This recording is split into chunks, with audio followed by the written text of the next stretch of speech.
the breeze at their back to begin this game. The kickoff will bounce down here to King Tongia, and he gives it to David Clemmer, who will work it away here for the Dragons. And Sully tonight. Now out the back, Clark keeps it going to Metcalf. He takes them on. He will reach out. What a blossoming halfback is Luke Metcalf in the NRL. Is with their first real opportunity after we saw the Dragons make a mistake around about their 40-metre mark, and they are able to get a couple of repeat sets. Metcalf scores the first try. Even from here, right beside the post, here it is again. Clark was deemed a strip, certainly with 3 in the tackle there. 75% this end of the field. Here is Flanagan tipping it on. Chance for Sewer to get going. Clark had him by the jumper. Couldn't lock up the ball. King Tongia to Leilua. Hands it off for Holmes. A real chance here. Gutherson, he's got Flanagan with him, looking for support. Didn't find anybody. Tonight for Andrew Webster. Harris DeVita kicks towards the corner. Chance out wide for Pompey, tapping it back to Metcalf, straight to Tuapiki. Brilliant hands. Tuapiki holds his line there on the touchline straight away. Shifts the ball. No one in sight. Cover coming across. Chance on this left-hand side from close range. Metcalf comes to Halasima. He's still going. And he's put the ball down. Just looking at the left hand of Clint Gutherson. He goes back towards the ball and strips it out after the tackle is complete.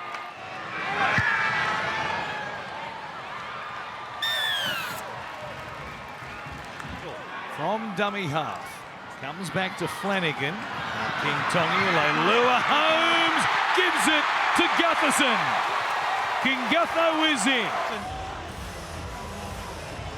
That is just a little bit of class there from Val Holmes. Options either side, but they stack some numbers on the left-hand side. Little looked to the referee, then picked it up and tried to catch them napping. And very close to doing so as well. So they played the ball here. There will be a set restart. DeBellin, short ball, Egan! He's a try scorer. Straight into the hole there. And they're in again. We've got one more play. Goes back to DeBellin again.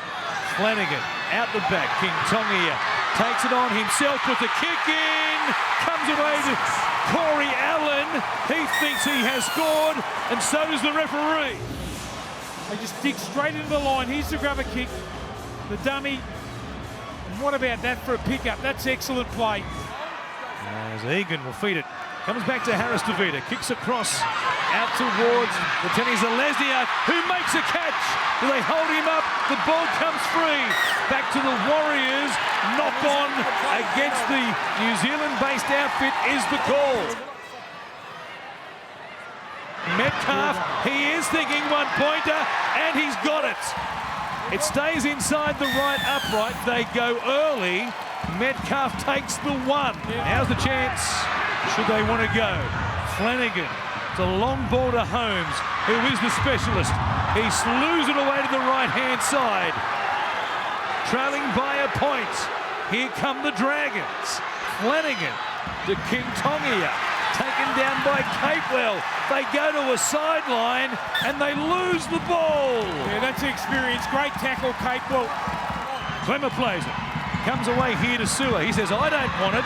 They go back to Leilua. Cut out ball. Knocked down by Watene Zelezniak. The Warriors win again.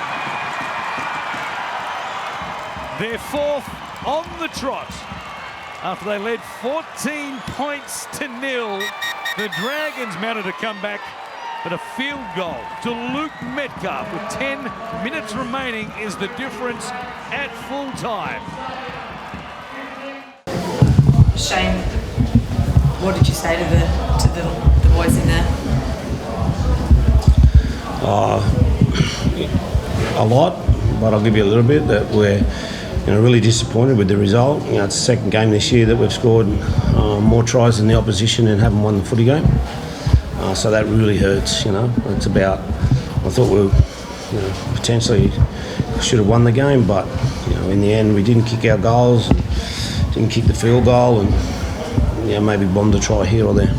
Did you feel like that? Obviously, it felt, certainly looking on, that momentum had really swung in your favour.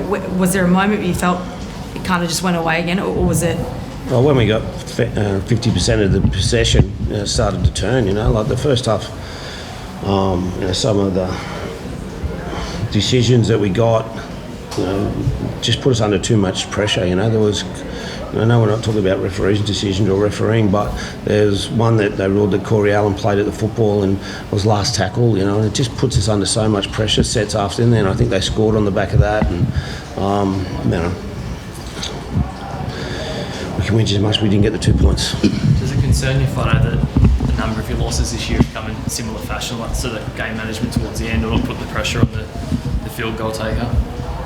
No, game management wasn't an issue today. We had, I think, obviously, as I said, there was a couple of decisions that were hard and made it hard for us, and then that was from not just the referee, that was from us, decisions that we made. So, we bombed a couple of tries, and, in the end, but, we had the opportunity to kick goals and kick field goals, and we didn't do it, but the effort's there, like they're trying really hard. I can't question their effort. Execution, I can question, but not effort.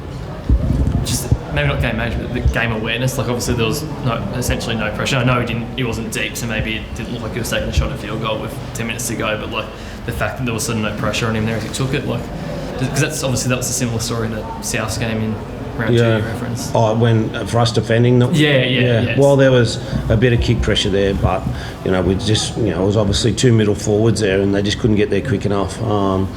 But we should have iced a try after that, and as I've said 2 or 3 times, kick our goals, score more tries, and still don't win. It's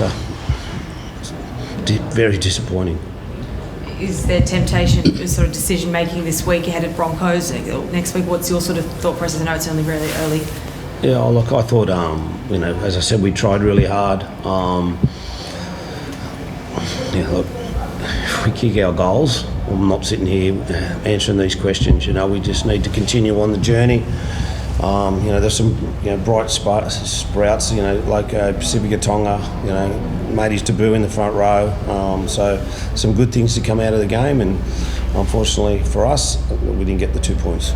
Locker, I interviewed him post-game. He had tears in his eyes. He was just so overwhelmed with emotion, seeing his family and stuff, and just how special was that for him, and speak to his sort of character? Yeah, well, he's he's been probably telling me he's ready for the last 4 or 5 weeks, and he showed today that he's ready to play NRL consistently, and to do your first game is always something special, and he's dreamt about it for a long time. So it's great to see. Cookie, where do you sort of feel like you guys are able to, as Plano says, you score more tries in the opposition, but it's the 3rd time this year where you lose a close game, you had chances to win. It's obviously frustrating that we've left 2 points out there, but we've got to look at the positives, and we're not leaking a lot of points, and we're not getting flogged. We're in games. Warriors are playing some really good footy, and I feel like we should have won that game tonight. So it just comes down to certain moments, myself included, and then just defending our errors is a big one, a big work on for us as well, because we're not going to get everything right, but just keep defending our errors and ease the pressure a little bit. Was the game lost in the first half, do you think? Didn't start well? We started well. I thought we started okay. Once again, I just thought we were put under pressure from some decisions that, in my view, were the wrong ones. I'll look at them on tape, but we just needed to. And I said we made some bad decisions as a footy team as well. So, and that's the game. But we just didn't.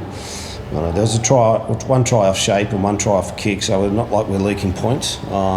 So I don't know if you can say was it lost in the first half. Possession was, a lot their way. Once possession evened up, we got back into the game. Thank you. On your right. Yeah. Thank you. Well, I suppose, where does that victory rate over the last couple of weeks in terms of that second half, just the 1 point, but I suppose the resilience to hold on there when the Dragons were really pressing? Yeah, it probably sits where it has every week at the moment. Like we're not playing our best football in the second half, but we're very tough at the end and resilient. We're obviously losing a lot of players of injuries, and boys are finding a way. We've got a lot of young guys learning on the run, which is cool. Like, but it's hard for them, and I think they're doing a great job to push through it right at the end there. I thought we got better the harder it got at the end, which I was happy with. But up until that, we were just making stuff up and hanging on by 3. From where you're sitting during the game, can you pinpoint why that second half you was sort of dropping off and it is falling away, particularly in moments, or the momentum being stopped, or? Yeah, like we were dropping the ball, giving away penalties. Like, I thought we were trying, but we just weren't executing what we wanted to do, and then we're just adding fatigue to ourselves because we're putting ourselves under pressure. And none of the 50-50s were going for us. Like, we almost had intercepts and going the other length, and then next thing got 6 to go. But we were bringing a lot of it on ourselves. And look, it's frustrating, I think, for everyone that loves the Warriors right now, those moments. But I just love how we don't get too flustered and we find a way to rally. With all that said, then, like Luke's field goal, like very calm, composed. Like, it could have been easy for the guys to lose their head a bit out there, but he was so calm when he took that. It seemed. Yeah, I thought it was the right call, the right time from Luke. Yeah, definitely right. And I felt like I think he'll look at his game. I didn't think we attacked well in the second half. Thought we were kind of unorganised down there. We didn't get much ball, but we were down there fatigued and tired off the back of working hard, and then we just didn't even fire a shot, I thought. But I liked that bit, that he's like, okay, 1 point's important here. I don't think anyone in the stadium thought he was going to take it by Luke, so they're always the best field goals and the smartest ones from a half, but I don't think Luke or the team will be happy with the way we attacked them. It was almost like he deceived them, right? Because like, it wasn't like he stood super deep, so it kind of felt like they weren't expecting it. Well, there was no kick pressure, so they weren't expecting it. But like, it almost looked deliberate that he deceived them by not going super deep. I don't want to give away too much there, but Luke actually practiced that deception bit that he looks like he's playing, and then he knows what he wants to do. So he's actually putting a lot of time into those little things like that happened to be big plays at the time. It's been a big year for him, hasn't it? Like, taking SJ's jersey, there's a fair bit of pressure there, and or at least externally, like when you take that jersey. The way he's played though, I'm sure. Look, the funny thing is, I actually don't think it's one of his better games tonight. I love him. Like, I think he's unbelievable. Like, I think he's going to be a great player, but I feel like tonight the field goal and the last 2 minutes, I thought he was really clear. But I reckon he'll walk in there tonight happy with the moment that he stood up and kicked it, but I reckon he'll actually not be that happy with the way he played, because he's got high standards, Luke, and we love his progression, and I reckon what he learned tonight will be another good learning curve. So he kicks again, and how he can bring some real energy to our play in our second half. Just starts the season, like he goes second on the ladder now. No, still early-ish in the season, but when you consider the guys you lost at the end of last year, like Torhu goes in the pre-season and whatnot, like to be where you are, what's that say about what you guys are as a club, essentially?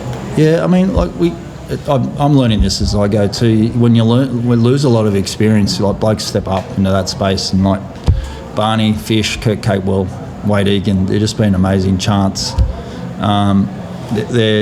You wouldn't actually, we miss them and we celebrate our past and we love those guys, but we also are really happy with what these guys are stepping into those shoes, and we've worked actually really hard on our leadership, and these boys are doing a terrific job guiding such a young group.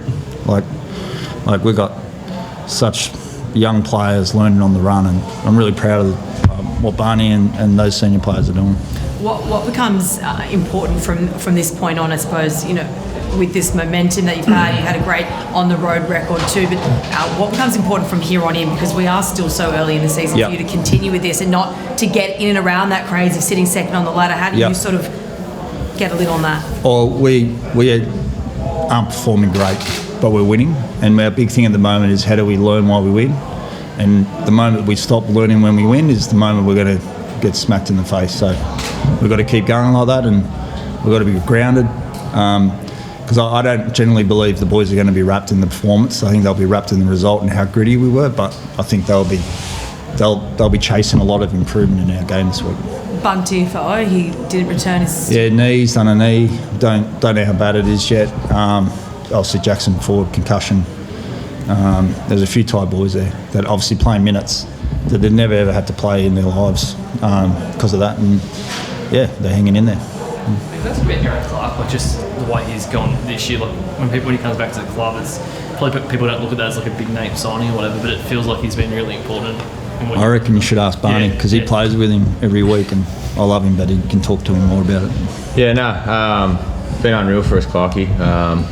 Just come in, just fit in straight away. He's obviously been at the club before, so he has that strong connection. But just what I love is he's come and brought his style. He hasn't tried replicating Tohu's game or anyone else's game, and he's creating momentum for us. He's defending really well and getting big minutes out of him, which I don't think he would have done at NRL level. So, like a lot of people have come over to New Zealand, they've just taken their chance and enjoying the football. I mean, it's just in that game itself. Did it feel like how, as a team, were you guys able to compose yourself going that last 10-15 minutes when you guys let the points in, and B, as Andrew referred to, the sets of attack you had on their line, you had maybe 3 or 4 in a row where sort of weren't able to produce much? Yeah, mate, just facing our reality was what we were doing. We had blokes down and blokes had to sort of step up and trying to use our energy systems, I guess, for the right way. So that's probably why we sort of looked a bit sort of clunky, and that blokes were just playing bigger minutes that didn't have to, haven't usually done that. So maybe just hit the nail on the head before, learning on the run. Some young blokes got some good lessons, and I think our spine will get a lot out of that. But I just say it every week, we're holding on to the resilience part, and we're so composed there, especially when they scored that try and just connected. It was great to see. Thanks, guys. Cheers.